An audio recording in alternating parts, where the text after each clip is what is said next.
എല്ലാ പ്രിയപ്പെട്ടവർക്കും നമസ്കാരം.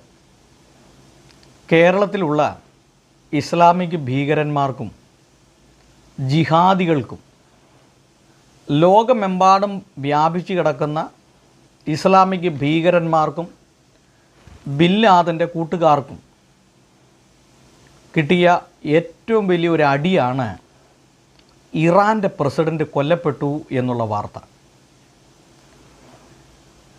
ഇറാൻ്റെ പ്രസിഡൻ്റായിരുന്ന ഇബ്രാഹിം റെയ്സി ഇന്നലെ വൈകുന്നേരം 6 മണിക്കാണ് ഹെലികോപ്റ്റർ അപകടത്തിൽപ്പെട്ടത്.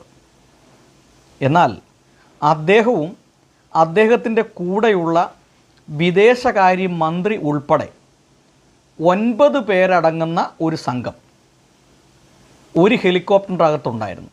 3 ഹെലികോപ്റ്ററാണ് യാത്ര പുറപ്പെട്ടത്. എന്നാൽ 2